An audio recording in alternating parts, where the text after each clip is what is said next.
The last pod was about sobriety, dude. Oh, yeah. Cheers, buddy. Here we go. It's good to see you, man. Likewise, man. Yeah. It has been ages. You want some of this right now? Yeah, sure. Why not? Let's do it. It's probably gonna need to cool off anyways. Yeah. So we don't fall asleep here. Yeah. Get the alcohol sleeps. All right. Killer. Let's do a proper one. Cheers, brother. Cheers, So good man. to see you, So man. good to see you, man. Miles. Wow. It's been a while. It's been a while, dude. Yeah. I honestly have no idea when the last time I saw you was. I couldn't tell you when the last time was. feel like I saw you briefly, maybe at the Hawthorne Theater in Portland. Maybe for like a minute. Yeah, we haven't like hung Was that out. when you were in Interloper still? Yeah, because I think I Yeah. can't remember because I was hanging. Were you playing for the Faceless for a minute? No, That so was Andrew. Yeah, Andrew and Aaron were. Because playing I hung out with Faceless. Andrew at Cody's house. Cody from Animus. Yeah. Oh, your dude. old drummer. So I hung out with him there, and then I think Interloper was touring one time in Portland, and I was hanging out with you there too. I'd have we were really trashed at those. Yeah, you know what I mean. It was so it was a house like you go up the steps and then you go in and Yeah, it was like wooden floor and It's there like was right by the Whole Foods over there. in a couple Portland. couches. I remember Yeah. fucking tearing it up there. Yeah. It was Oh good. yeah. We had fun. We had fun. Yeah, Keen was there too. It was like the Faceless and Interloper were there, right? Oh yeah, you guys were both there. That's Yes. what it was because That's Andrew probably why I was doing double duty. It's all just like, was that one hangout or two hangouts? I can't probably remember. why we Too much alcohol. Barely remember hanging out. It's like I haven't seen you in ages, and I that know. whole night just doesn't exist. And I mean, that was a long time ago. that actually was, man. That was at this point probably 3.5 years ago, 4 years ago, maybe. Dude, the whole COVID thing, like Yep. it. I was just talking to my girlfriend about this the other day. Like, it fucked up like my whole perception of time. Yeah. Like that like losing a year like that, a year and a half like that, I guess, Yeah. was just like it was like it makes it. I'm like, what is time anymore? You know what I mean? Exactly. Yeah, And it was so- a whole pause, dude. It was a whole it's pause crazy. on everything. But yeah, I haven't seen you in a long time. And I want to start off by saying I am very proud of you. And I don't, for whatever that's worth for me, I mean, you're a bigger industry head than I am now. But, and I mean, you really quickly became one. But it's like, I remember meeting you. And for people that don't know, you used to be in a band called Animus that's still on Nuclear Blast and Yep. stuff. And we love them very much. They're very dear to us. The boys. Shout out Seth from Animus. But when I met you, you were like 18 years old. Yep. Fresh meat, dude. On Yeah. the road. You were like the young butt of the tour, basically. Yeah. You know what I mean? Yeah. And I just remember like we were kind of not bullying. We weren't like hazing you, but we would just like, talk shit about how you were young and just Yep. like make jokes and stuff. But Yeah. fond memories, dude. Yeah. But you have come so far. It's ridiculous to see. Very inspiring. And yeah, thank you for coming and hanging out, doing the pod with me real quick. Dude, my pleasure, man.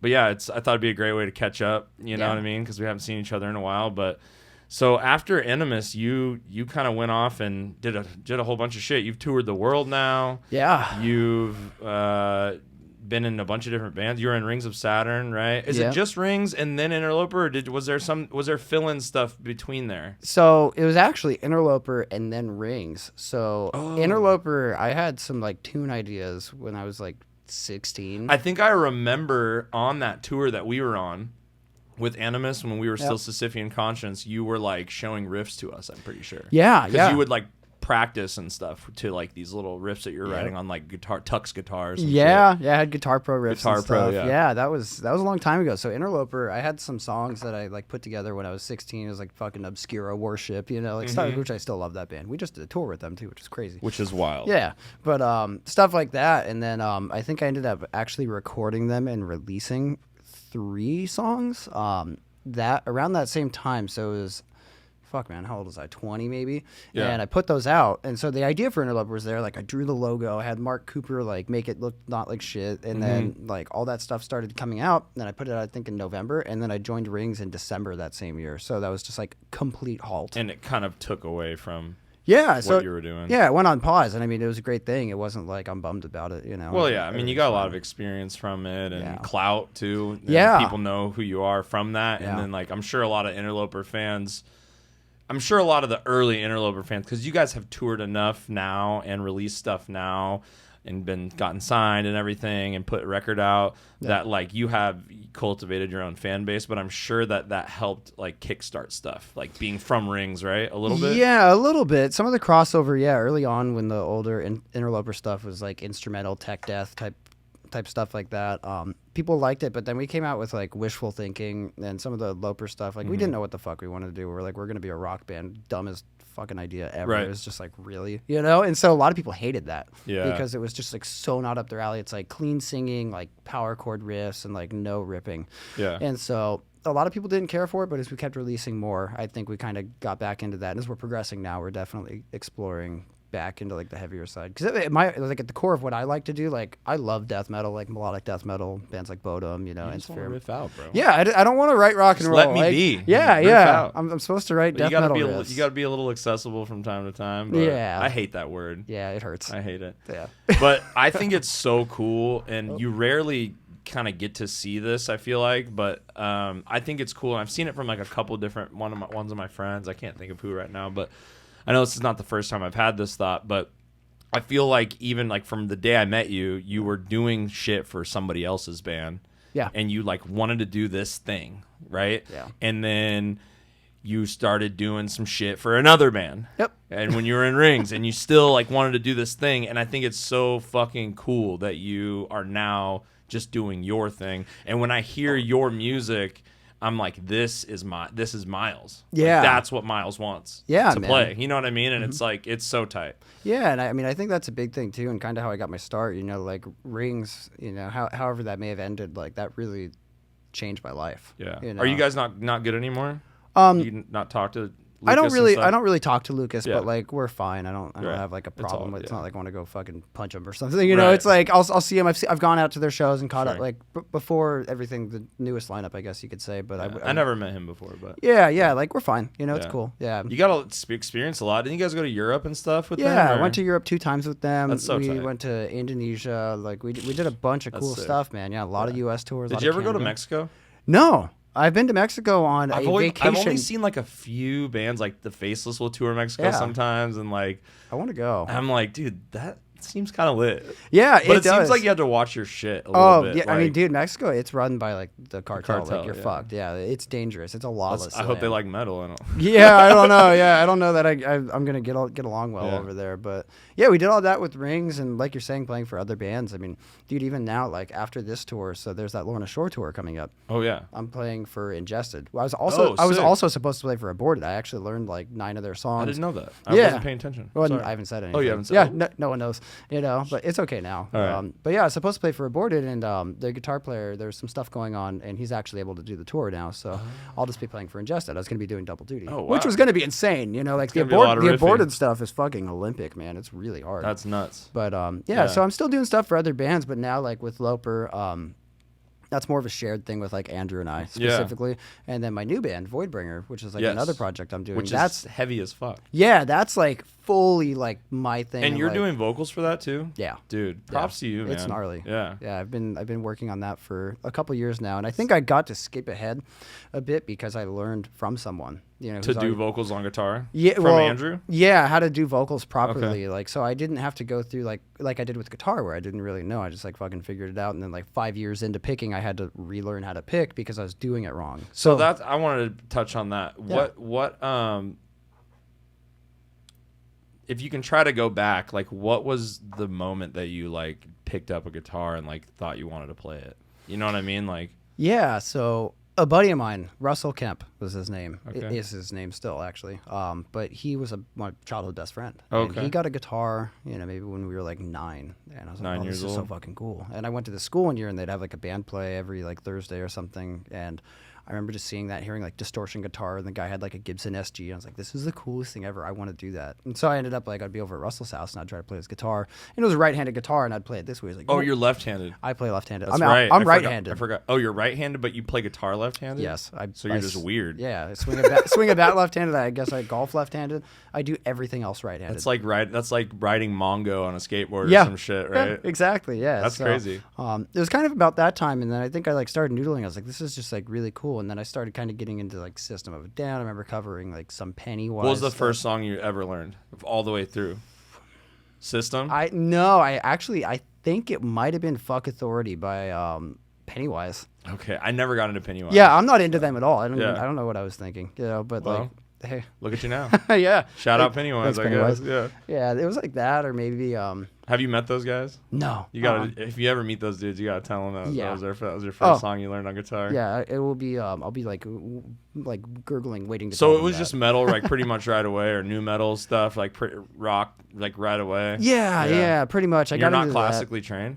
I did, yeah. So I ended Okay. up, I studied music theory for years, and at a point I was actually taking like 7 lessons a week. It was, Oh, it wow. was insane. Yeah, it's awesome though. Crazy. Yeah, there's like so much information, but I did do that. But initially, it was like rock, and then I think I got into metal kind of through like System of a Down was kind of into it, Lamb of God, yeah. Bullet for My Valentine, and then like the real thing was Children of Bodom. Once I heard that Yeah. band, I was like, this is it. Yeah. Yeah. That's why you and Blaine get along so good. Yeah, you guys that's love right. Bodom. Yeah, that's my all-time favorite band, man. Always will. Dude, Like, I didn't get Lamb of God like until later. Like until like I would say like less than 10 years ago. like when Wrath came out.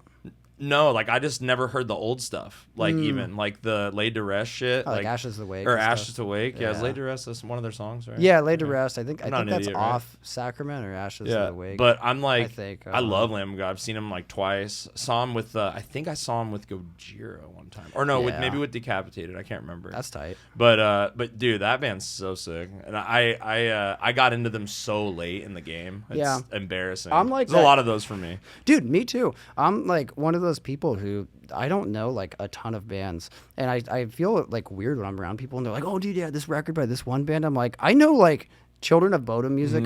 I know like 3 bands really well, and outside of that, I'm like, yeah, it's cool. Dude, at Like, least I feel weird. You just got to be honest about it. I like have the thing that I can't stand more than anything else is when somebody's like, "Yeah, dude, I know who that. I know that. Yeah, it's Yep. sick." And I'm just like, I won't just tell you that I know it. Yeah. Like I'll just be like, "Dude, I don't know," and they'll be like, "What, really?" And I'm just like, "Yeah, I'm not embarrassed. Like I don't know. I don't know it. No shame. Yeah, I don't, dude. I can't.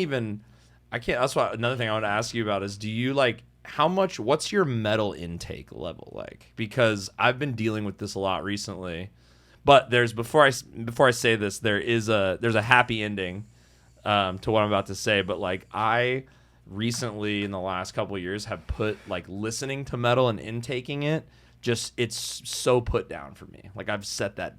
Oh, set really? That down. Okay. Yeah, like I just have like Interesting. I listen to like I'm really into like EDM dance music shit right now. I mean, that's similar to metal though. A lot. Like It is. the impact of it. Yeah. Like it's heavy. But I used to hate that music. Me like too. we used to talk shit about it. Yeah. We used to be like, oh, they're just going up there and pressing space bar. Yeah. And then like now I'm at the bars on Saturday, like fucking. Yeah. You know what I yeah. mean? Like, Our listen to heads fucking- were firmly planted up our asses. But what's your metal intake like daily? You listen to listen to metal on tour and stuff. And, Yeah. I mean, dude, you know, it's actually kind of funny. So I love music, obviously. Yeah. But I don't listen to like that much music. Same, I'm not yeah. like one of those dudes who's constantly like hunting new bands and listening to records and like I Used to be. Yeah, I think I should be because I think it's an enriching thing and I do like too, especially yeah. for like writing music. I think that's Yes, important. I do too. So yeah, I'm not one of those dudes though. Yeah. Overall, like I have to kind of try to do it, and every time I do it, like for example today, our driver he put on He Is Legend, and I was like, who the fuck is that? So sick. I had no clue who they Oh, were. dude, Yeah. welcome. Yeah. That's so sick. Yeah. Was he listening to like Suck Out the Poison album? That's one of my favorite It was albums ever. one of the records with They're so like oh my rocky. God. and, Yeah, like it's like southern. Yeah, it's like southern rock. I can't remember the name. It was oh my god, it felt like a cartoon type name, like woman something. Yeah. I don't know. Everybody I Know Has Fangs is like one of their I don't know. one of their songs. I don't know. It was really good though. They're so good. Yeah, it they're was incredible. so good. But there's so many bands like There's that one- that I'm they're- so They're late. kind of like unfortunately like a forgotten about regularly band. Like they're regularly like I find myself they're so important to like my foundation of listening to like heavy music, and like I listened to them when one of my best friends who like passed away a couple years ago, shit. he like would let me borrow his like Zune, you know, back in the day. Oh, and yeah. I remember Zunes, and I would listen to like whatever music he had, and like I always give him full credit for like where I am today with the music thing, because like I would have never heard any of this heavy metal shit. Like he showed me like All Shall Perish. Oh yeah. Job for a Cowboy, J-Fac is so sick. all these different bands like back in 2008 or 7 or something, and like his favorite band was He Is Legend. Oh, okay. And so we were always going to the shows and listening to him, and so but they're one of those bands that for some reason people say their name and I'll be like, oh yeah, fuck, it's like a friend that you haven't called in a long time. Yep. You're like, oh shit, Yeah. I need to fucking spin that. You know what I mean? Like that's but that is a good band. Yeah. But yeah, it's crazy. I don't know. My podcast intake is super high. My comedy intake is super high right now. Yeah. My like dance, my Dua Lipa intake is really high right now. Yeah, Dua Lipa. There's just that I like radio pop shit right now. It just like sounds good. I can throw it on and like work out or like. And what I found out is I like lifting to metal, but running to like EDM because there's like such a rhythm to it. And then it like slows down. I'll start walking a little bit, and then as it ramps up like to the drop, and I'm like running again. Like I don't know. Interesting. So, that's funny, man. Yeah. But the happy ending to the story is that 2 nights ago, I saw the Contortionist again for the first time in a long time, and I just want to put this out there. I think they're very popular and have a great following, and they do just fine, I'm sure. Yes. But I think that if you really fucking pull the timeline up and think about it, I went and looked at when Exoplanet came out. It came out in 2010, bro. Wow. And so if you want to do the timeline, I think that they are one of the most integral bands to this whole thing that we're doing. Yeah. I think they are. And I don't think that they get enough credit, even though they're just doing just fine and whatever, and everybody loves them. Nobody says anything bad about them, but I think that their praises are not saying enough because that shit fucks, and it still fucks so hard. Yeah, that 2010 album is like so much better than 3/4 of the shit that comes out nowadays. Yeah, and it's all just like so many people tried to. I think they're responsible for the whole Pliny wave. I think this is a hot take. Yeah, it's a hot take. Sue me, but I think they're responsible for like that whole a large part for that whole wave because they came out so early, and like I think before Periphery even dropped an album on Sumerian, that first one. I do pull up the timeline. I don't know, Jamie. No, I'm just kidding. No, but my producer guy's not here. Otherwise, we would look it up. But I bet you that self-titled Periphery album is not from 2010. I can almost assure you that it's or right around the same time. Yeah. Like they're just as important. You know what I mean? And it's like. Because I'm listening to those, like, when they go in those slow breaks, and I was just like, dude. And then to bring it back to what I was talking about is, like, it is important for us to listen to the shit that reminds us that, like, why we do this shit. And, like, that's what, like, I was feeling when I was watching them. I was like, I've lost, in all the shuffle of, like, promoting yourself and, like, writing new music, writing lyrics, and, like, the grind, you kind of lose sight sometimes of, like, who got you into this and why you started doing this, and that shit is so important, dude. Well, dude, I think a big part of that and like the grind and like promoting yourself, like the stuff you're saying, there's so many things that like when you get into this and you're like foundationally learning and just like falling in love with this stuff, all of the things that actually go into being a band and like making things happen, I think you're unaware of them. Like fully. So much of my time is fucking social media. Yeah, I'm replying back to shit, recording videos. You're a video monster. Yeah, I got burned out, man. I'm so fucking over videos. Dude, I feel you. It. Yeah, but I don't want to make a reel. Yeah, I have to. Yeah, I don't want to. And dude, not to mention like the struggle of Instagram. Like I've been flagged a million times. My account is a disaster. Like for playing guitar. Oh, for covers. No, for just like for what? Just like talking shit. Yeah, out there trolling, bro. Yeah, just talking shit. Posting. You got a burner account? Yeah, I should. Yeah, I should. Yeah, I know. It's like I get this itch sometimes. I'm like, I want to fight with someone on the internet today. Dude, there's so many people to fight with on there. Dude, I know. Yeah, you can't be doing that. But that stuff is like, it's so important. But it's almost makes like the music like secondary. And it's such a distraction from. It is. It's all fake, dude. You're stressed out. You get a video that fucking crushes it. Your account's working, and then you post another one that you put all this work into, and no one fucking sees it because like Instagram deemed this video not worthy. Right. It's like it's so demoralizing. It makes you not want to do it, and then you see some people's accounts who just rip, and it's like.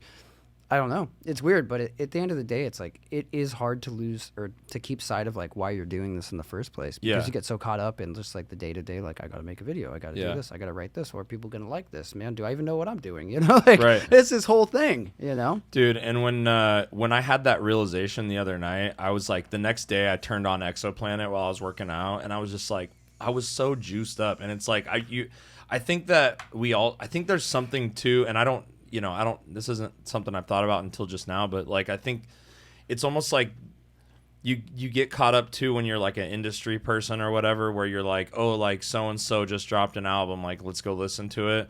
And like the new stuff is almost like for the new fans or something. Like, I don't know what the math is here that I'm trying to bring up, but it's like, the stuff that makes us tick might be more the stuff we used to listen to. And if we want to get some inspiration, like, we might not be able to find that from the newest shit that so-and-so releases. So it's like, and so like when I go back and listen to like that album, for example, like, I'm just like bursting with emotion, with inspiration, with, dude, during one of those breakdown parts from the exoplanet, I went like this, like I punched my own hand so hard that my thumbnail cut my fucking thumb. Oh, you see my that? God. And I was like, ow, but I was like, that's just so heavy. Yeah. And it's like that's those riffs come back to you, and it's like riding a bike or something. You're like, oh yeah. That fucking riff slaps, you know what I mean? Exactly. It's like, and that kind of makes me feel like, and also, dude, just going to a good show. That's why I'm so glad I live. You're wearing the Come and Take It shirt. Shout out. That's where Interloper's playing tonight. Across the street, basically. Yep. Not to give out my location, but whatever. I'm good luck getting in the building, I guess. But I'm stoked to live so close to such a badass venue, because like all the shows I'd want to see are there, and I can just walk over there, and I'm buddies with the guy that runs it, and I can just go walk in there, and it's like, having that is so crucial for me personally to like stay creative and motivated to like do music, is to go to a sick show. Well, and I feel like a lot of us stopped going to shows that we're not playing. Yeah. A lot of us stopped doing that. And seeing a sick show, it's really inspiring. Dude, like, it's it gets the you excited best. to go on tour. Yeah, that's you're why all we fucking wanted pumped, to go on stage ever, was because we saw other people doing it great, and we were like, fuck, I want to do that. And I think a lot of people might be going through a similar type of thing where you lose sight of it and like forgetting that experience. Now that things are kind of going again, but the whole COVID thing, it was everyone got reduced to being like a bedroom guitar player or like a bedroom musician. You had to learn how to do like, podcasts or streaming. How did that affect you as far as the like touring goes? Did you have shit canceled that you were about to go out on? We didn't have anything canceled at that time. Like, well, actually, I was filling in for Carnifex. Oh, yeah, you did that. Yeah, too. I was like at just a quick flex, dude. Yeah. Oh, yeah. I was like, a quick like. Yeah. Oh yeah, no big deal, dude. Yeah. Just That's so tight. Playing some deathcore. But so how did we'll talk about that in a minute. But how was like what did you go through like a creative block thing with that, where like you felt like you didn't want to fucking play guitar anymore or some shit, or not like that, but just kind of like yeah. Well, we finished a Loper record. And that's kind of a whole thing too in itself. That was kind of a weird record, but we did that, and so it went well. And then I think it was kind of good though in a way. Like during the whole time, it was miserable, and I got burnt out on making videos because that's all I was doing. That's all you could do. Yeah, I was teaching lessons, and like, don't get me wrong, I love teaching, but I think I was doing like too much, and it was like I'm so far removed from like why I started doing this. Right. That it was crazy. Exactly. I was like, what the fuck am I even doing? Like, do I even like this? It was one of those things, because like the thing I like to go do, I wasn't able to at all. And it seemed like there's no end in sight. It's just like, wow. And I don't know about you, but it's like I'm very much that way, where like everything else to me is work that I don't want to do until I'm on stage. Like, to me, like writing, recording personally, I hate it. Like, you know what I mean? But that going on stage is like that's the reward. That's the candy. It is. You know what I mean? That's the dog treat for doing the trick. Especially when you have like a really killer show. Like that's the thing, because sometimes you go up there and you're like, man, that was like last night I had a bad show, and it was like I got off stage and I was like, I'm gonna go hide somewhere. Well, it's like one of those. It's probably good though that you still have those thoughts, because I guarantee you there's people that like on the offhand where they have bad shows and they're like, I'm the shit.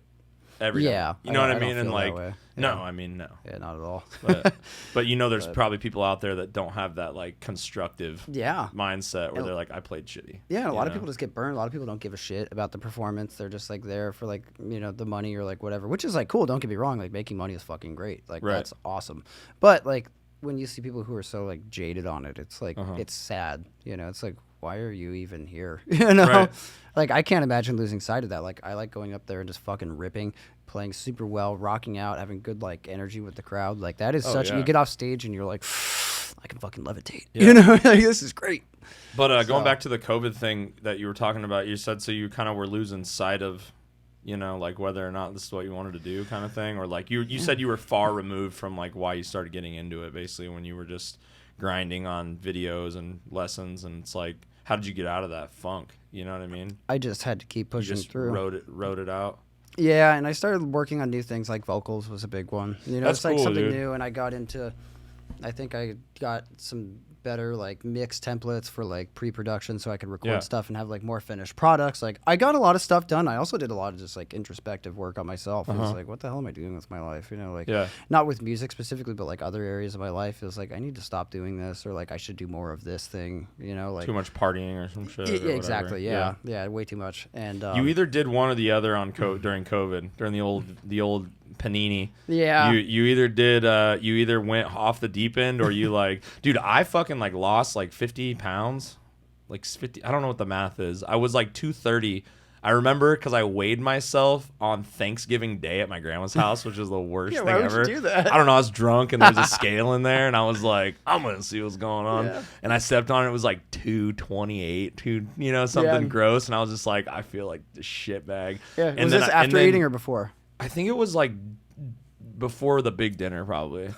So probably even worse after that. But then like I walk around at like 180, 190, 185, 190 now when I'm doing good. You know what I mean? Yeah. So it's like that shit. I lost a bunch of weight. I just, you know, got really healthy, and the band shit kind of took off. I picked up photography. So COVID was pretty good for me, but I have my creative blocks now that things are back normal. That's where I'm like, I don't know, that my funk is, it's a post funk for me. Like it's hitting afterwards. And sometimes I go through, I wanted to ask you if you know, how you deal with like creative blocks. 'Cause that's one thing I try to ask, like if I have people like artists, you know, on the podcast, like how they deal with that. 'Cause I know that's like a thing that everybody who's creative in any way kind of goes through. And like for me, dude, like, there's time. It helps a lot that I moved out of my hometown and I'm in a new state, new place. I'm itching to get out and take pictures and accept video projects and stuff. But like when I was back at home, like I just like it was a couple months span where I just like didn't touch my camera. I didn't write anything, didn't record anything.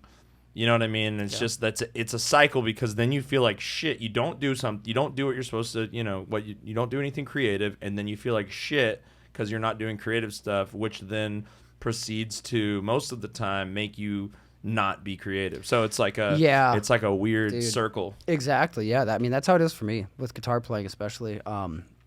If I take time off and it's not for like any good reason, you know, if I'm just like fucking off or like, you know, just like doing nothing, which is okay sometimes. You have to do that. Yes. Sometimes. Yeah. But the amounts in which it can happen, that is the difference. But that whole thing, so if I'm not playing and I'm not keeping my skill level up to like where it should be and like where I'm comfortable being, that makes me want to play less, because it's like I can't play this, so I keep pushing like the limit of taking time off and like not doing stuff, and then it gets worse. So like what actually happens, I think, is I get like a mental deterioration. I start getting like down on myself and down on like everything in my life. It's not just guitar. So this like one thing I do affects everything else in my life. It's like an earthquake. Yeah, and so like my relationships, how I'm just like feeling in general, like all of that starts to crumble if I'm not being productive on guitar and maintaining myself, because like at the end of the day, if you remove it from guitar, it's like I'm ignoring a major area of my life. And like that would be like if you just stop taking care of yourself, like that's gonna screw up everything else in your life. That's how like guitar shines the light on the other like holes in your game. Yes, like, exactly. You know what I mean? Yeah, and so that type of thing. So you get into that loop, and it's like you said, not being creative makes you want to be less, and you end up taking more time, and it's a whole circle. So like for me, I have to stay on top of it, and if I start practicing and get my chops back, I start writing again. I start shooting videos again. And like clockwork, I feel happy again. Right. It's insane. It is. It works just like that. Yeah. And so the turnover is quick. Yes. It's like not a like I just did a video for this like barbecue thing. It was like a short documentary of like this pop-up event that they did. Tight. And it looked so I'll show it to you after this, but it's like the color grade, like I like leveled up doing this. Yeah. And like I was coming off of this like 6-month, you know, before the move and after the move, like, can I even do this shit anymore? Am I even good at this? Yeah. And then I fucking did this dope ass shit, and I'm like, I killed it. You know what I mean? And like I'm ready for more. But it's it's weird because you'll fall into it slowly. Yeah. Right. And then the turnaround is quick.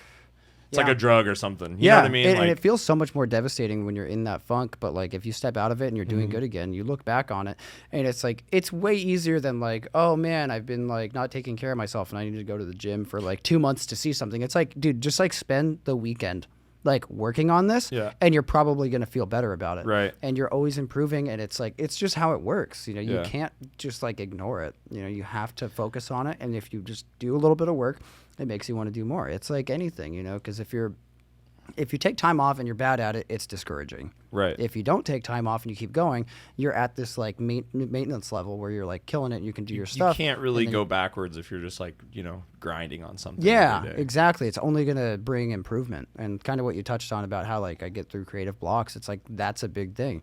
I'll just start playing guitar. I'll just work on technique. Do you like realize, do you say, okay, Miles, you're being a bitch and you're doing this thing again? And we need to push through. We need to have a little pep talk with yourself. Like we need to grind right now through this feeling like shit. Yeah, exactly. That's what it is. It becomes very obvious. You know, like I can feel it in my playing, and if I'm not like playing well, that like kind of hinders some of my writing because it's like it's not like everything I play is insane, but it's like it's pretty insane.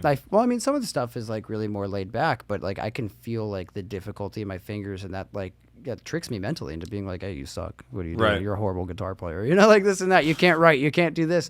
And it's just it's a spiral. Yeah. So just by maintaining that, I think that's a really healthy way of doing it. And sometimes I'll go back on old records that I really like Children of Bodom stuff, and I'll go listen to that. Get that little inspo bump. Yeah, just get fucking pumped. And that's what I'm trying to do is like, I'm trying to set I think I've been going too hard on like the easy listening stuff that I've been liking, like the pop music. So I'm like trying to get back into like the albums that made me. You know what I mean? Like I'm really trying to like get back into that like for me, like my metal taste, it stops in like 2012. Yeah, you know what I mean? Like it's 2012 shit. And back. Like for me, no shade to any of the homies like, you know, that I'm with now and that I'm friends with in those bands now, but it's like I'm just that era to me is like so precious. It's the formative years, man. It's like what made the planetary you. Duality, Born of Osiris, Veil of Maya era, you know, that Sumerian era of when they were tight. Yeah. You know, Burial and like all these bands. Like I need to go back and like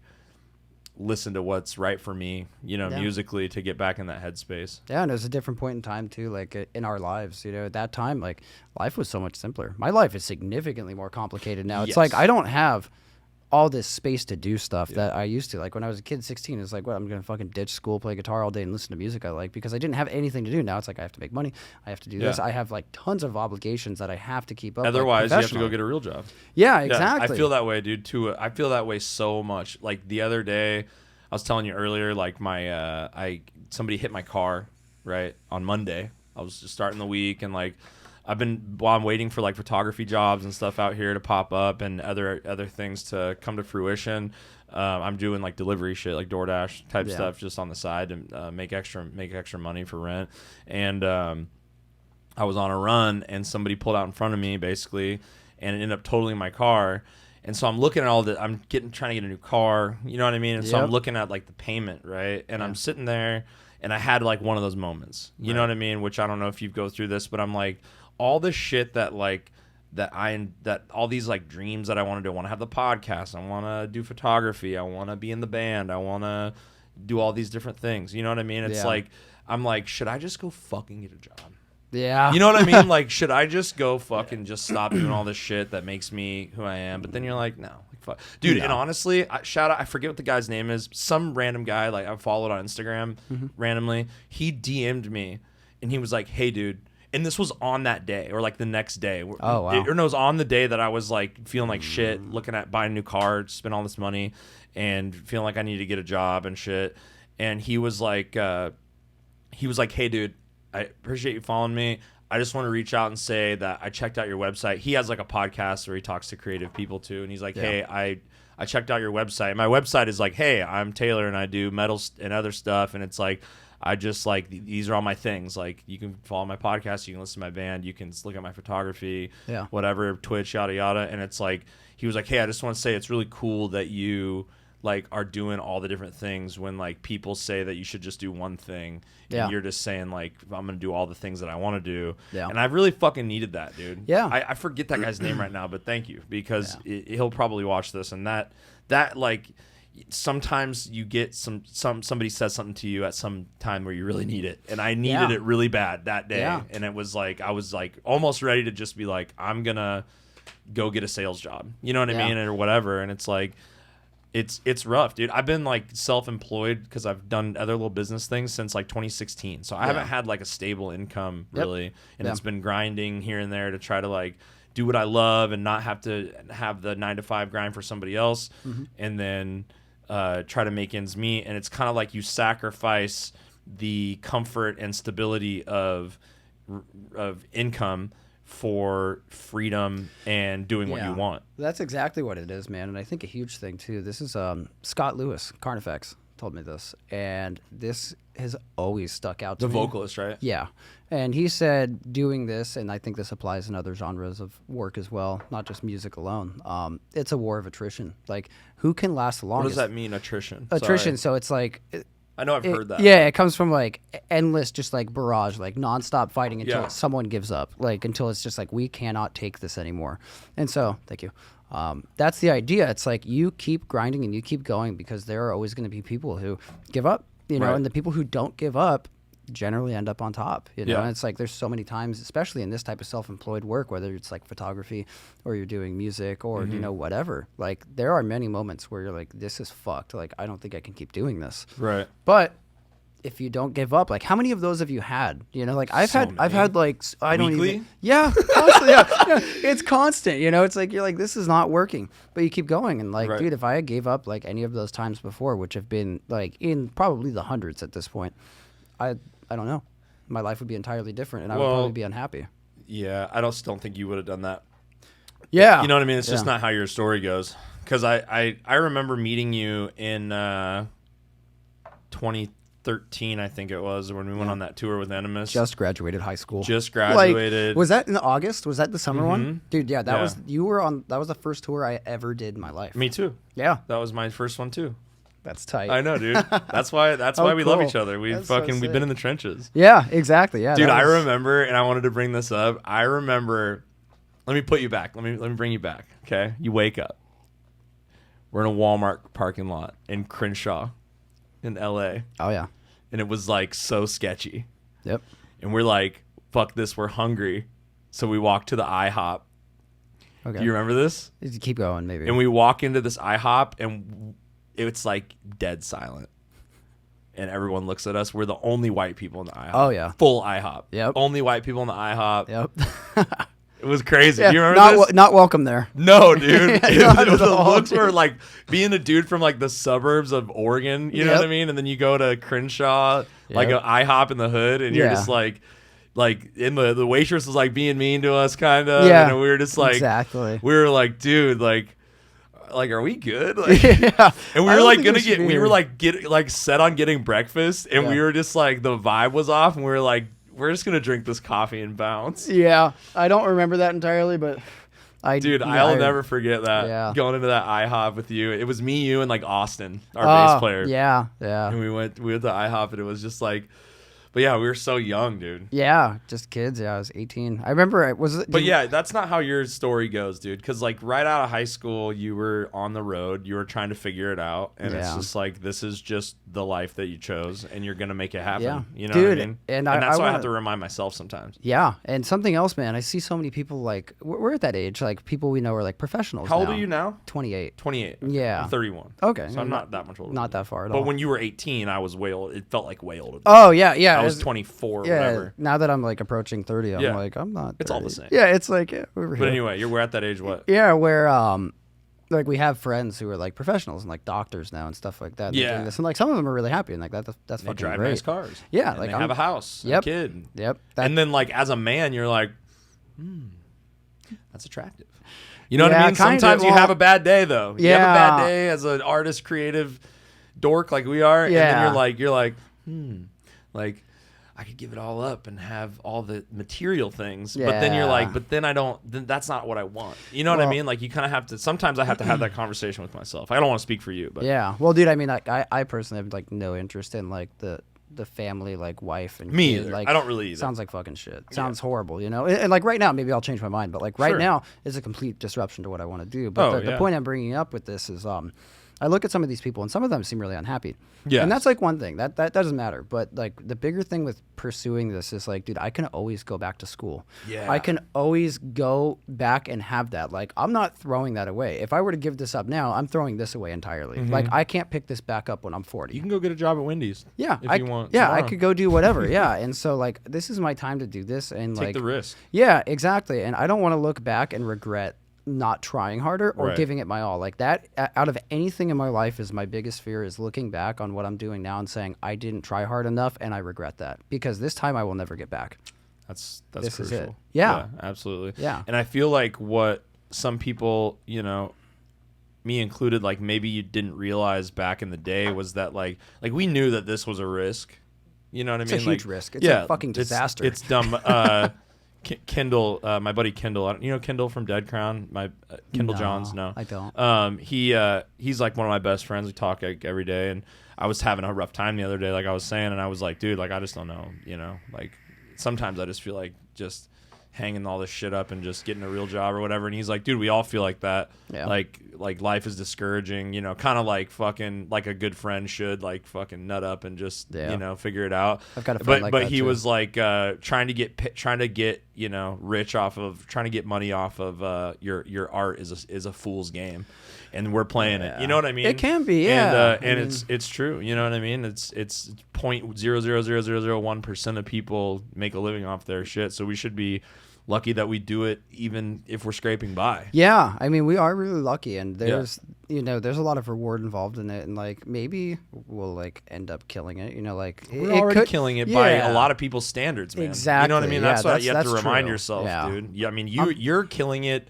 You're a poster child for success way beyond where I'm at. Just for me, like when I look at what you're doing, you're a couple levels ahead of where you're like where I want to be in a couple of years. You know what I mean? And it's like, and so it's like, and then to me, I'm that for a lot of people. So it just kind of, you know, I don't know. Yeah, it's and kind of inspire each other. It all depends on its perspective too. You know, like I don't make a ton of money. You know, like I really don't. Like I do okay teaching, and like I haven't had a day job. You know, but it's not like I'm crushing it. And how long?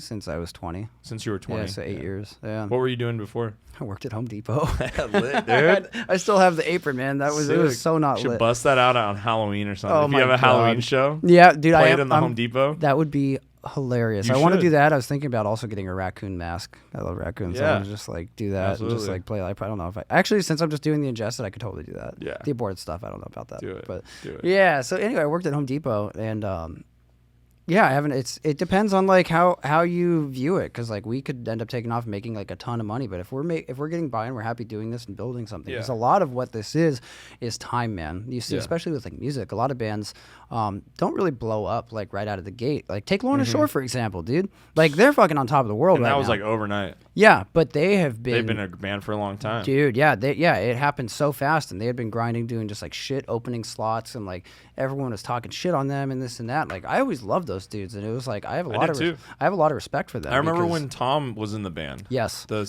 original singer. That's in Chelsea Grin now. Yeah. He was the singer. That was his first band, or like the one that he kind of was getting known for.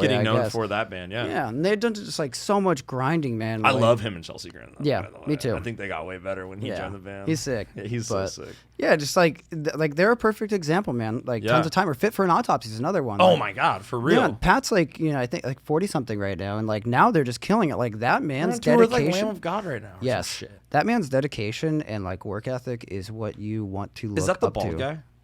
Yeah, tattooed head. Pat. Yeah, that's Pat. That whole band is so cool. Patrick Sheridan. It's awesome. That band is dope. Yeah, and I mean, like, dude, they've been grinding forever too. Like, it just simply is that. Like, and I'm going back to what I was saying about never wanting to like look back and regret anything. Like, I want to just grind until like Right. That's Until it. the wheels fall off, and then Yeah. you'll just get a new car. Yeah, and then I'll just figure something else And then out. you'll just fucking get a job. Yeah, because I refuse to look back on all of this and say I didn't try hard enough. Right. I will not do it. And to that note, like my dad, I was talking to my dad about this. Your dad 'cause is I was- awesome. Dude, I remember your dad. You remember my pops? Oh, He yeah. was driving on that Yeah. tour. Remember? Yeah, I remember your dad. My That's dad awesome. is the man. You got to tell him I say hi, man. I will, dude. He's gonna be out here on the 10th for his birthday, and I'm gonna try to sneak. I'm gonna try to sneak a pod with the old man. Oh. I'm gonna try to sneak. I'm pull the rug out from under him and tell him he's doing the pod. Oh, perfect. Because we have some insightful conversations that people need to hear. That's awesome. But that's great, man. so fingers crossed that works out. But anyway, I was talking to my dad, and he said something very similar to me. And he was like, you know what, because I was like, Dad, I don't know what to do. Like, should I just, sometimes just kind of venting to him. Like sometimes I get down and I just feel like I should just fucking hang up the dream and just go get a fucking job. And he was like, well, he's like, he's like, first of all, you wouldn't have a hard time doing that, and you could do that if you wanted to. But he's like, a long time ago, you told me that he's like, I remember you telling me I can always go get a job. Yes. You can always go get a job. Yep. And you should just remember that. And I was like, shout out Pops, for that. Because it's like sometimes you need that shit, man. You know what I mean? To just like, because I was just like down, and it's like you can always, in this world, everyone's hiring, bro. Yep. You can always go get a job tomorrow. It's like do the risk now.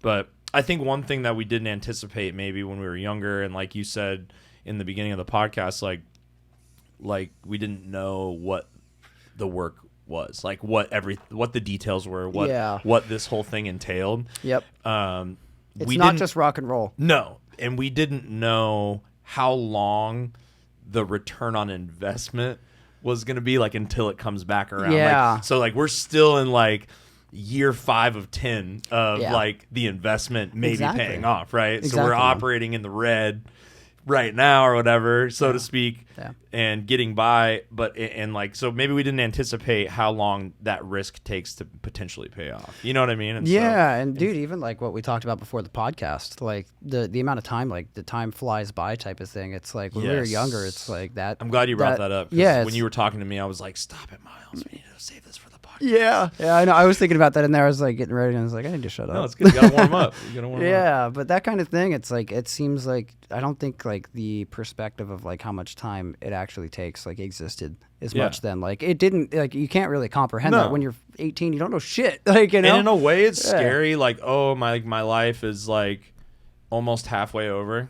Like I think about that sometimes when I get really high. My life's not halfway over. Well, like almost, like, or I'm probably like 70, 80, right? Yeah, and I'm it's hoping like, for that. so 10 more years until it's halfway. You know what I mean? Like we're getting there. Yeah. You know what I'm saying? But it's like, so sometimes I feel this like time is of the essence kind of thing. It is of the essence. It is, though. yeah. And then other times I'm like, it's kind of nerve wracking. But then we need a drink after that statement. Yeah, I need to not be lit for the set. Yeah, no, but if sometimes I think about it like negatively, like, and it gets scary. But then what's kind of nice, there's like a glass half full thing where, like, remember back in the day when it was like, oh, like that's gonna take a year.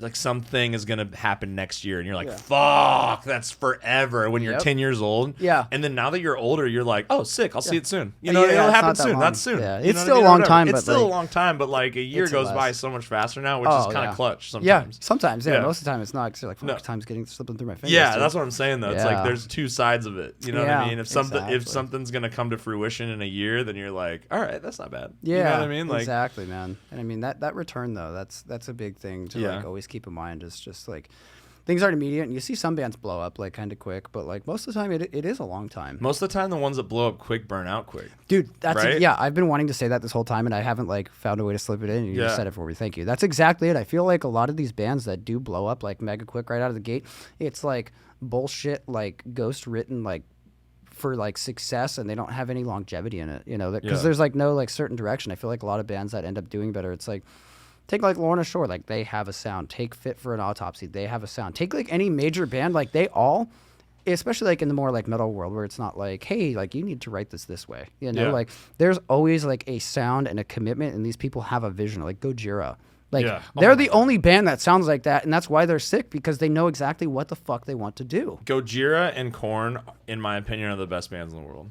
they're my favorite bands. They're good. I love them so much. I love Gojira so much, dude. Yeah, the Gojira's a really good, man. But yeah, and the other thing too that I think happens with those bands, and I'm just spitballing here, so I might be totally off here, but those bands seem to have member issues.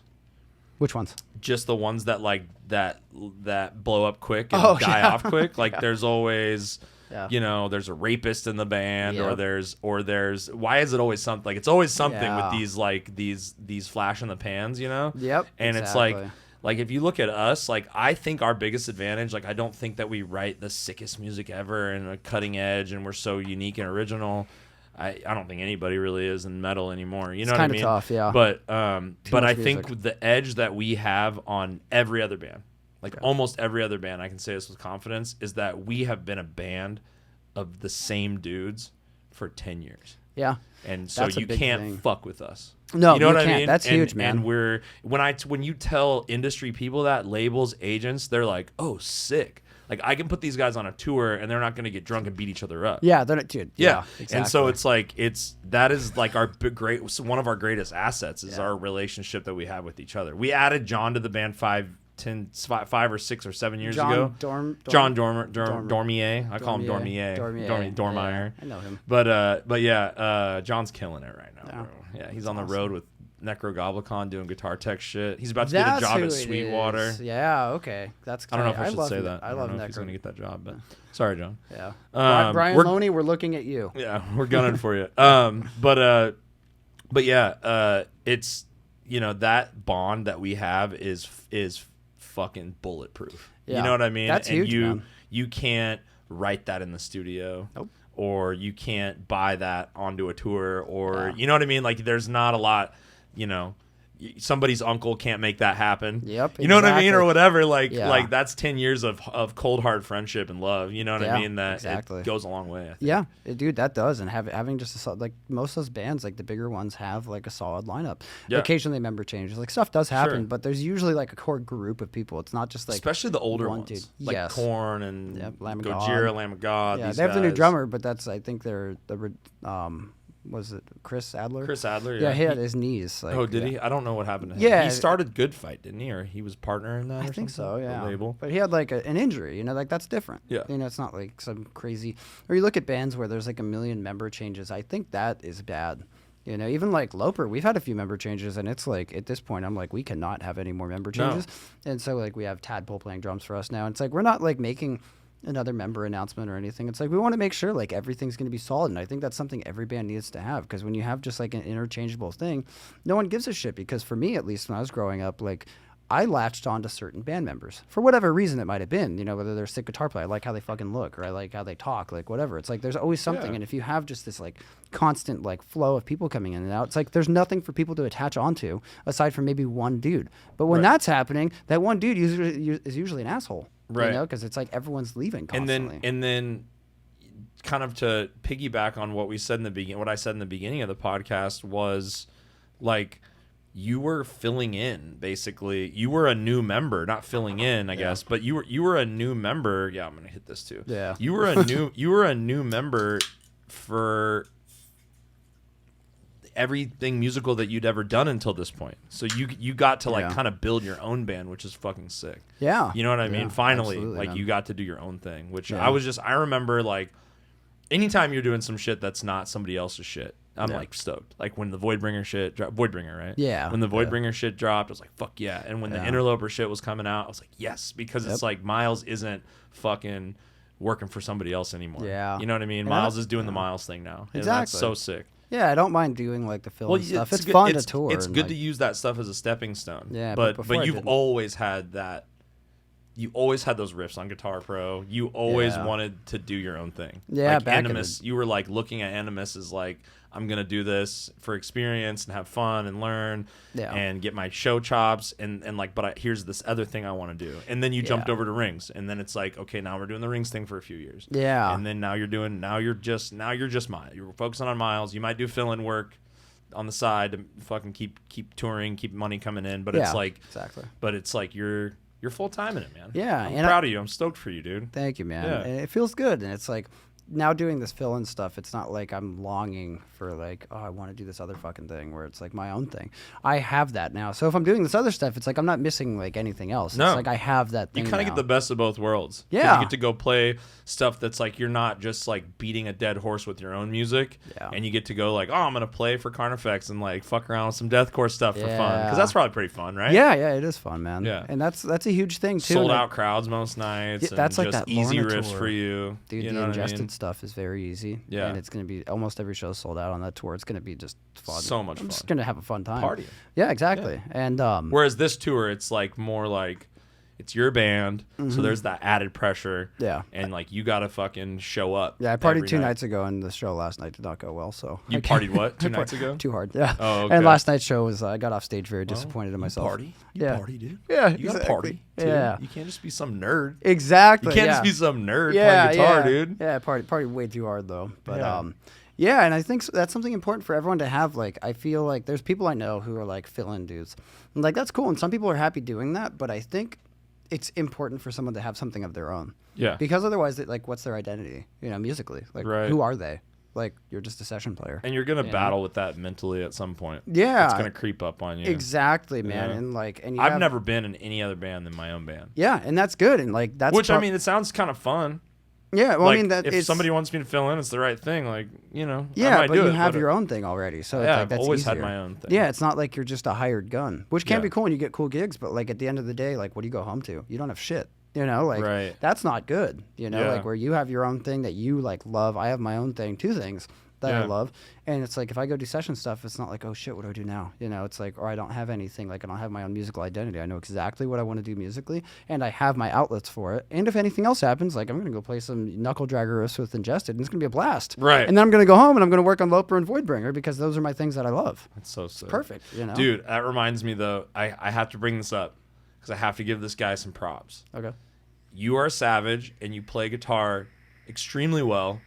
And I'm not trying to say that you need anyone in your Right. life or anything, but you are so lucky that you found that fucking Andrew. Andrew, yeah. Andrew He's like a is savant, yeah. a fucking savage. Yeah, he's insane. I fell in love with that man immediately. Yeah. I met him. He's the coolest, funniest dude ever. And Yep. then you're like, oh, and you're fucking talented as fuck at everything. Yeah. You shred guitar and you do vocals, and it's Yep. just like, dude, that guy is so sick. Yeah. Where did you find that guy? Aaron.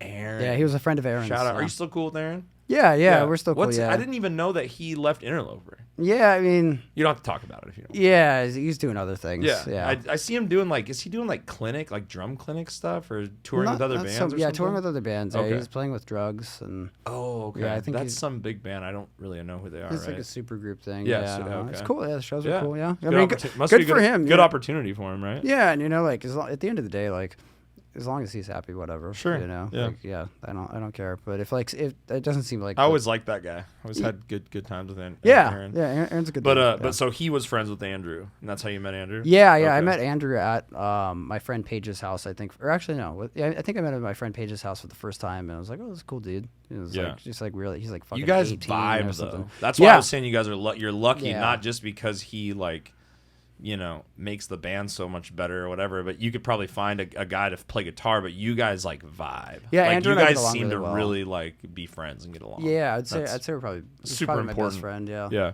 yeah, So definitely. He see, and I just one remember other like guy. one of your last tours, seeing you guys in the van hanging out or whatever. Yeah. I was like, these guys love each other. Yeah, You know it's what I fun. mean? We have a Like- good time, man. Yeah, we definitely get on each other's asses sometimes, but that's just like when you're around someone constantly. There's moments where you're just like, Oh, you know, mean, it yeah. just happens. Yeah, that's everyone's normal. your little brother on tour. Yeah, if You know that, what I if mean? that didn't Like- happen once in a while, that would be weird. Yeah, I don't think I know anyone who's like, yeah, we've never had any. Sometimes sort of you need a little disagreement. friction to it's like it's Yeah. like building muscle, right? You tear the Exactly. muscle, Yeah. and then it grows back stronger. Yeah, right? That's exactly. That's what friendships. That's are a like. great That's way what to a put good it. friendship is like. That you is know what I exactly how it should be put. What's the what do you think is the most fun tour you've ever been on? Because you've been on a lot of tours. Oh shit! I mean, for different reasons. For partying. Yeah, let's do categories. Let's do categories. Yeah. So for partying, probably the Europe tour I did with Rings and Origin. Who else was on that? Origin's so classic. Yeah, Origin. So there were a couple other bands on that one. Ass beater death metal every night. Yeah, that was out of control. I mean, dude, I was drinking more beer than water. Like, I was just out. I bet you never wanted to hear a triggered drum kit ever again. Yeah, like, I came home. I actually went to Barcelona for vacation after that because we finished the tour. I flew out of Luxembourg, went to Barcelona. I actually flew my mom out. And we hung out, and I just like partied there. I came home, and I was like, I look like shit. I got to pull it together here. Were you all puffy from the alcohol? Oh, dude, I looked like garbage, man. I was like I was all fat in my stomach. I looked like a zombie. I mean, like, I had a blast, dude. It was so fun. But as far as like shows go and that type of thing, this is also another party tour, but Summer Slaughter, 2017. Okay. That? Who was all on that you can remember? Black Dahlia murder. Okay. I think. Rest in peace, Yeah, Trevor. for That real. was devastating. Yeah. Did you hear the news? No. Oh, the old guy's coming back or somebody? Ryan Knight's back in the band, and the guitar player Brian is doing vocals now.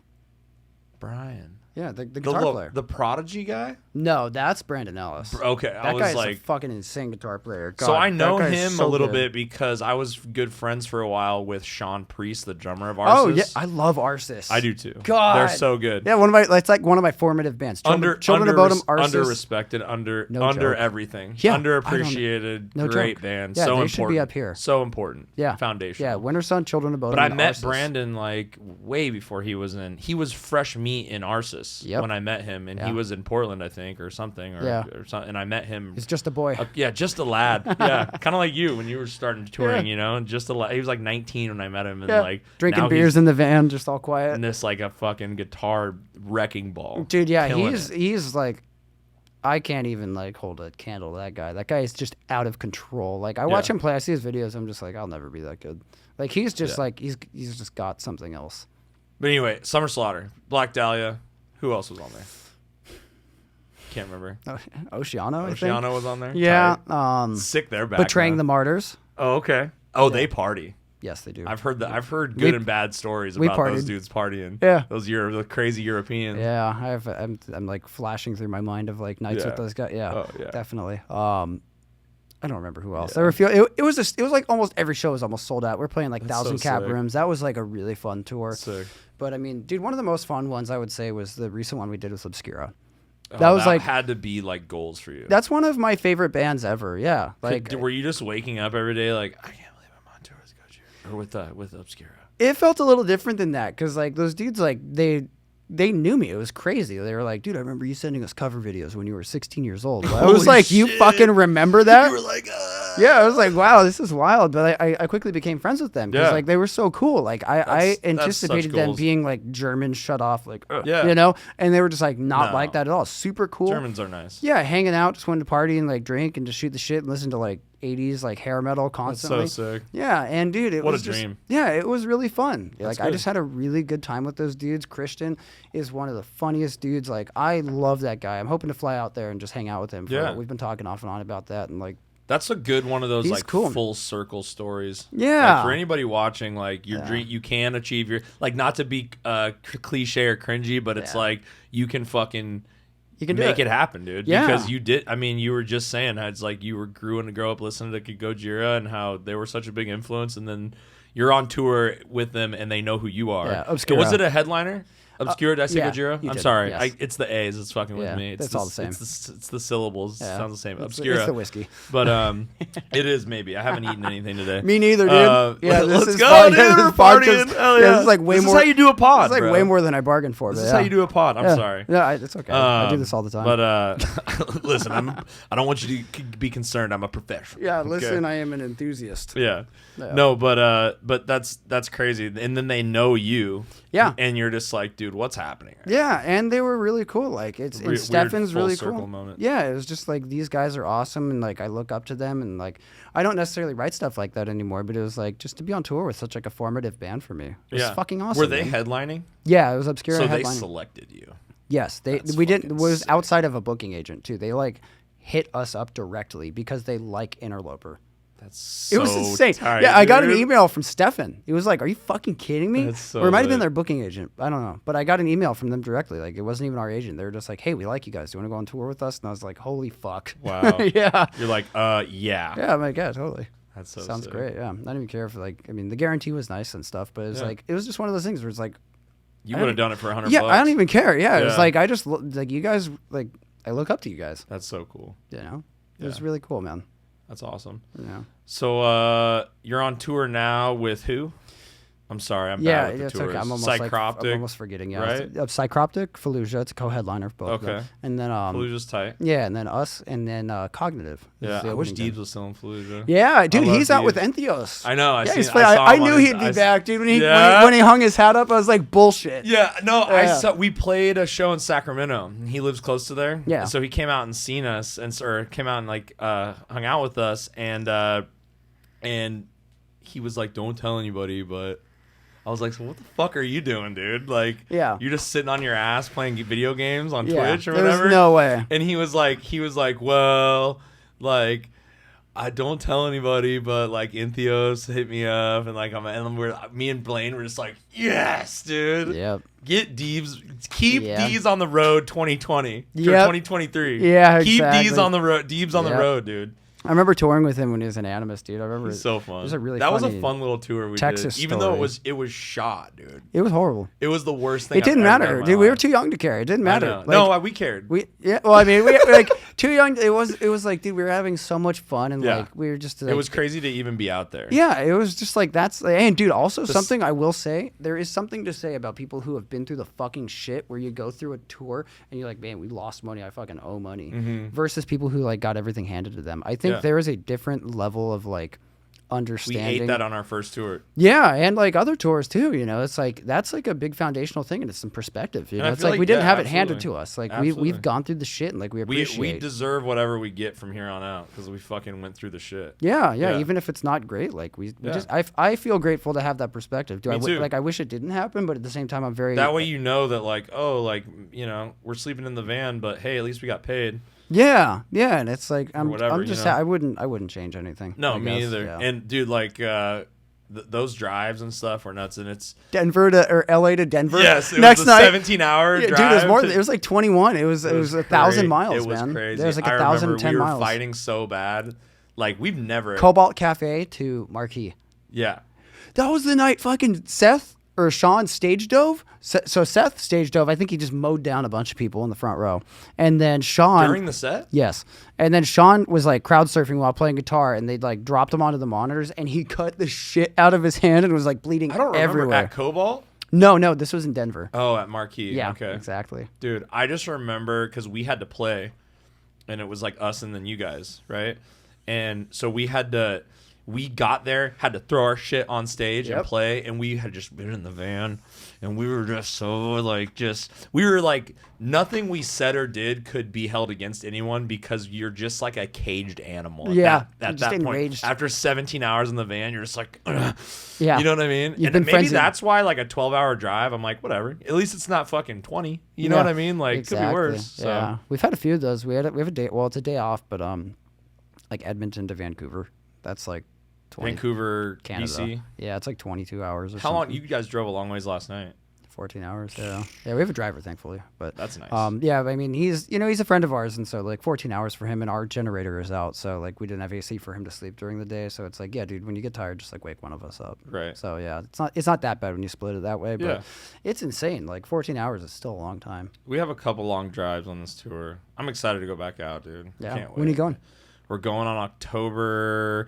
We haven't announced these dates yet, but the routing dates. We have 3 or 4 routing dates on the West Coast, Arizona, and stuff. But the tour package starts on the 1st in Houston, and it's really Killer. cool.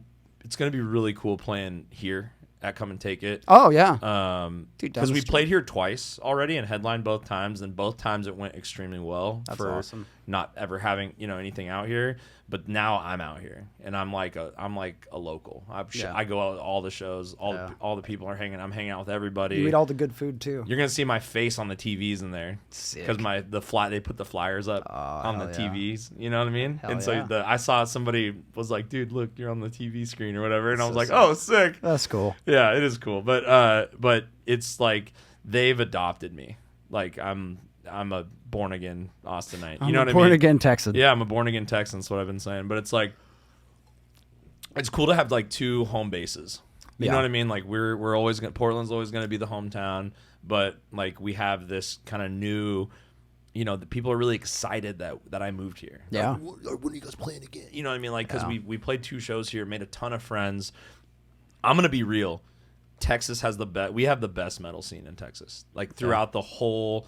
Texas shows are always my favorite. Throughout the whole country that I've been to, show me. I'm waiting. I'll wait for a better state. But I think that we got the best metal scene out here in Texas. Yeah. All the people are so fucking cool and nice, and all the musicianship of even the local bands, like 99% of local bands out here are fucking legit. That's awesome. Haywaker, Chernobyl. There's a bunch of people out here that are just killing it, dude. And everybody's so good. You know what I mean? And it's just like it makes you want to do good. And it's just it's a good community out here. Whereas like I feel like I was missing that a little bit at home. Not that we didn't have our good friends out there and stuff, but it's like a lot of turnover happens. You know, seemed to happen at home. You know what I mean? It just wasn't the level of community that I needed. Yeah. And so it feels so good. It's going to be so great to play like a show in my new hometown. You know what I mean? And it's like I can't wait for that. But yeah. Do you have anything you want to plug? We probably got to get out of here. Yeah, I don't know what time it is. My bladder's also about to explode. No, it's all good. Let's get out of here. Plug whatever you want, dude. Listen to Interloper. You guys got anything new out right now? Yeah, we just put a single out. Just put a single out. Yeah, Interloper and then Voidbringer. Voidbringer, the new project. You're doing vocals and guitars. Yeah, melodic death just metal, killing it. Deathcore. It's fun as fuck. Catch you on tour with Ingested. Yeah, Where's that? Europe? US? No, that's here. That's at Lorna Shore headliner. Oh, sick. Yeah, so that starts next month. That's gonna be bananas. It's gonna be insane. Fully bananas. It's gonna be wild. And I'm not gonna post this until probably tomorrow, but we're gonna go watch you play a show right now in a minute. So yeah, you are. Miles, I love you, dude. I'm very proud of you. Coffee cheers. Cheers. You've come such a long way since I met you when you were just 18 years old. Yeah, and it just makes me you're just I'm so proud. And likewise, right back at you. You're thanks, doing dude. fucking great, man. Thanks, man. It makes me happy to see I'm out that. here grinding. So, but yeah, dude, thank you for doing the pod, and we will see you next time. Yep, absolutely, man. Peace.